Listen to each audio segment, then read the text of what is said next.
Welcome to OM Report by Andre Alpa, your interview-focused podcast on topics from online marketing to internet startups. All right, so today's OM Report is with Mike Blumenthal, the guru of anything local and search. Can you please introduce yourself, Mike? Sure. My name's Mike Blumenthal.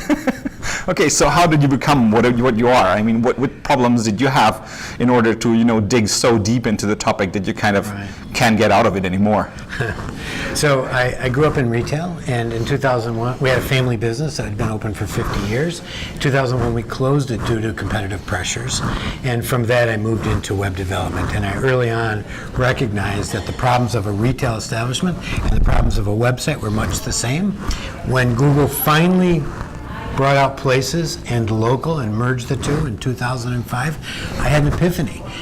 I was able to throw away 9 yellow page books that I needed to market into my area, and I did all my market prospecting through Google, and I realized that everything was going to go that way. This is 2005. In 2006, when blogging was just getting started, I was very embarrassed about the idea of writing about me, but nobody was writing about local, and I couldn't understand why, because it was clear to me local's where it's at. It's all local all the time, right? So I started interacting with Matt McGee and Bill Slosky, and then a little bit with David Mim and Will Scott, and started writing about my questions, and collectively we solved or came up with some of those answers.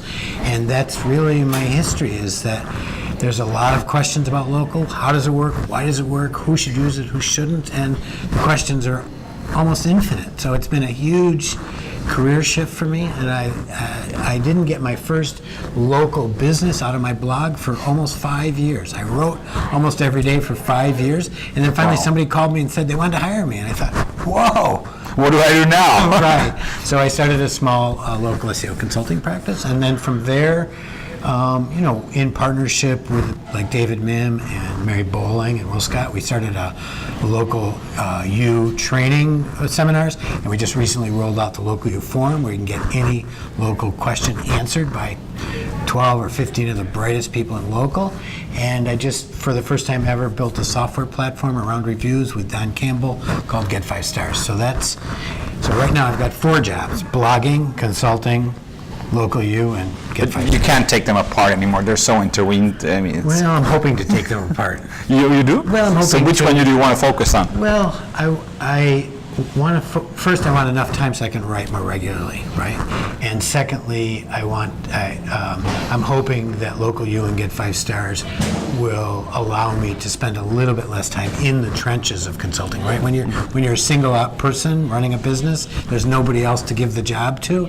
You have to, you're basically satisfying everybody, and that takes a lot of time.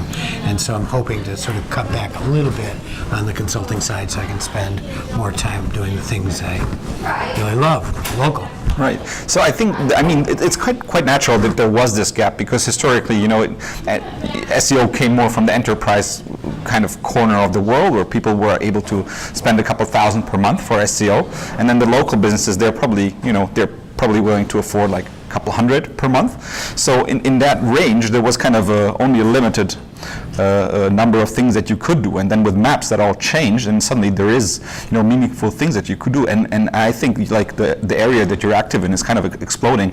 I mean, the tool that you are building is not the only one. There's it seems that the market is flooded since last year with tools that will manage your reviews and your local entries in the different directories. What do you think of that kind of explosion of tools for the local area, for the local SEO area? Yeah, it's exciting to see. There's still some big problems that haven't really been adequately solved. For example, in local NAP, we're just seeing some solutions in the United States, Moz Local, Yext, to some extent, and then a new product from Milestone called Naptune. So at least like 3 others advertised here somewhere or there a little bit. And yet none of them have quite captured everything that you need to do to clean NAP across the ecosystem, right? Can you explain NAP a little bit for everybody? Sure. Google assembles their business listings algorithmically, right? They've assembled whatever 100 20 million businesses around the world. They buy a list from the various list providers, they scrape websites, they scrape directories, and then they assemble knowledge graph entities for that local business and put them out in local search.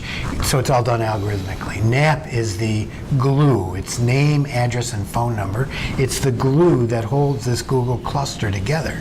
And since they source their data from so many places, if your NAP is wrong, then you either reduce the strength of your listing at Google, or worse, you end up with multiple listings at Google, or you send consumers to the wrong driving directions at Google, or call the wrong phone number from the front page of Google. So it's very important that you provide a consistent footprint of your business for Google to integrate into their data structure.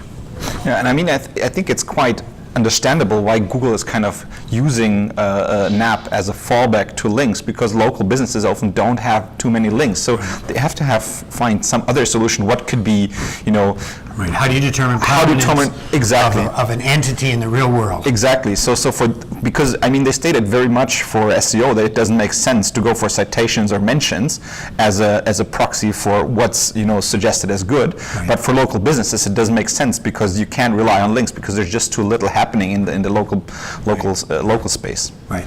And so they have found a number of proxies for prominence.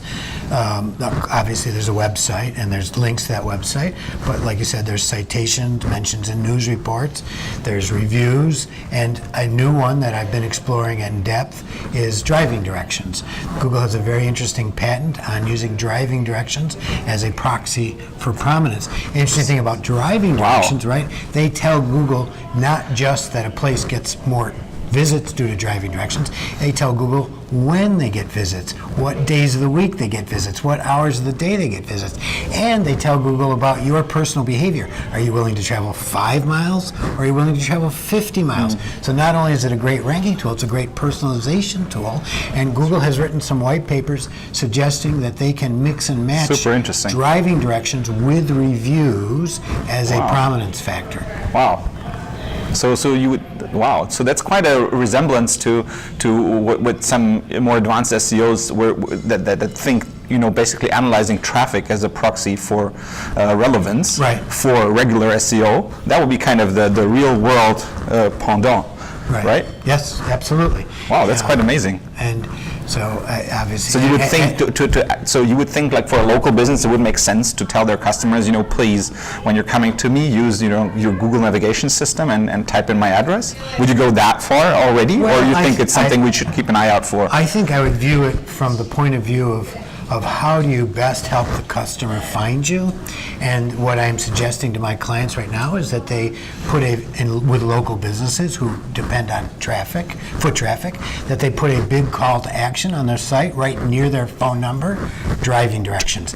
And when you put that into a responsive design, that call to action moves right to the top, and it's one of the first things. That's a really smart move to do. And you then put analytics tracking on it so that small business can see how many times people to their website went and searched for driving directions. What better customer could that business hope for than somebody who wants to drive to their door, right? So it's a great conversion goal as well. So maybe now that Google has invested in Uber, they're going to track how many Uber, drivers were driving towards you. Everything is a data point for Google. Right. Everything is a data point. I was just wondering when you think of local businesses, because sometimes there's like more than one business within one, let's say, building, and then when you see driving directions to a certain address, you don't know which one of the businesses it was targeted to. Only if you know like which, if you have something like the map or something, the map also, parallel use to that. It would be like smart if you say that's like a big thing. That would be smart to move somewhere where a lot of people drive to, like have like have a shop in a shopping area that a lot of people commute to. Well, obviously, location, right? I think that comes back to the real old factors. I don't think I would move locations to manipulate Google Maps, but I have on occasion suggested to businesses that were, say, in the suburbs and they really wanted to be doing business in the city. The reality of Google Local is they may need to open an office in the city. I mean, if they want to really be present in that pack, which is now very, very visual, very dominant in the SERPs, and pushed all of the long tail organic has been pushed off the page. On that front page of local search, there's pins for local businesses.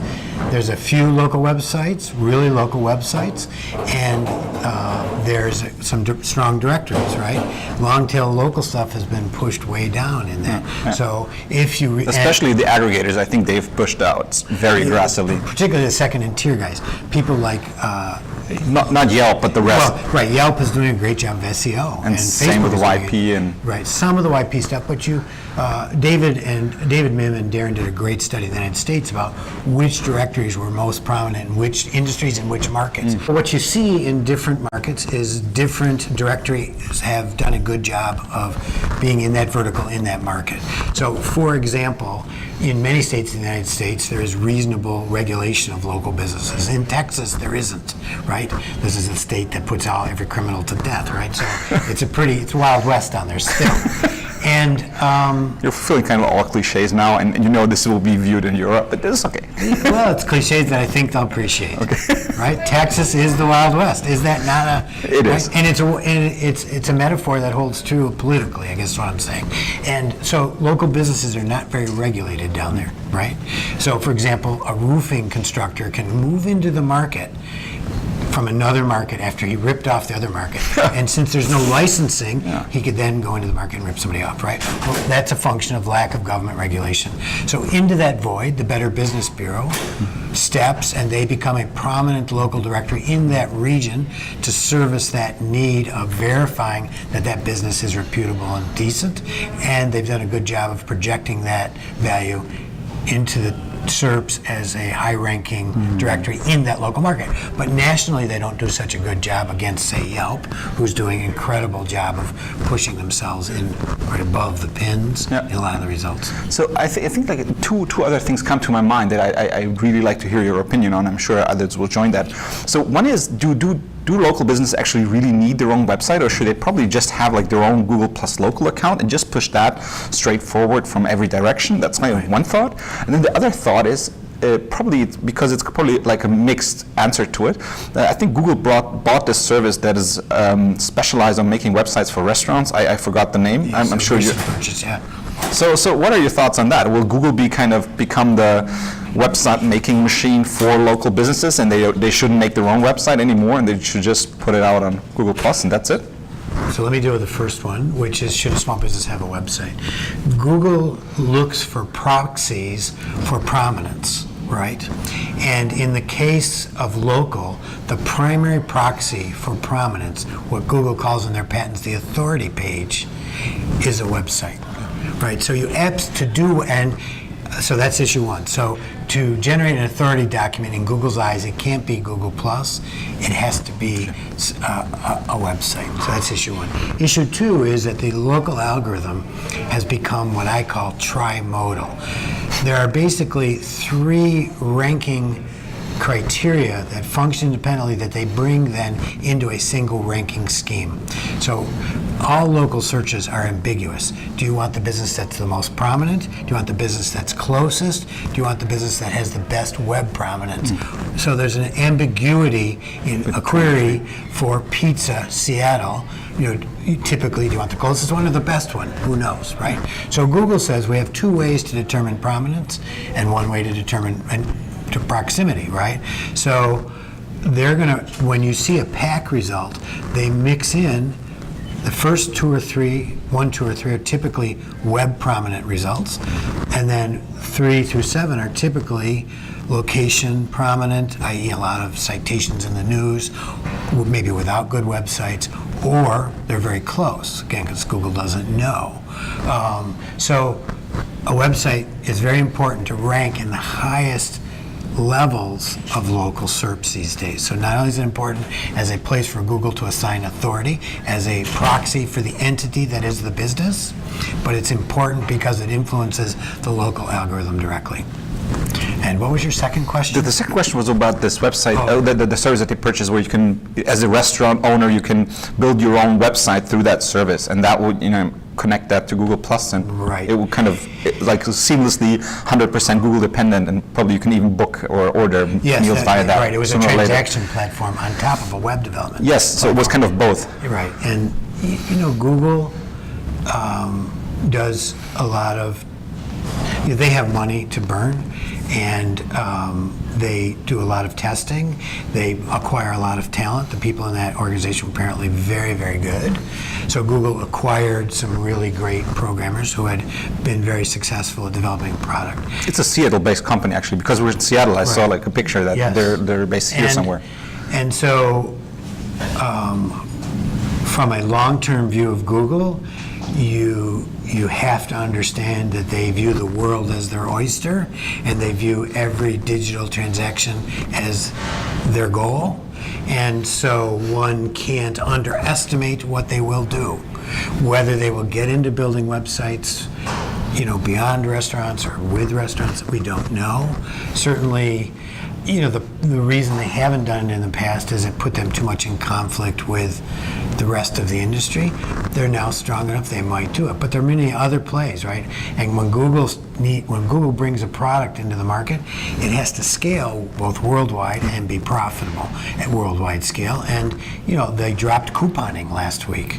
Just cut it after they bought two big couponing companies that had an incredible product. Instead of trying to put it into the local business center or into the new dashboard, which rolled out today, they tried to sell it at scale, and they didn't succeed. Boom, it's gone. So, you never know with them. I mean, they keep trying until they get it right, though. That's one thing. They're fierce competitors. That's the other. And they have a playbook.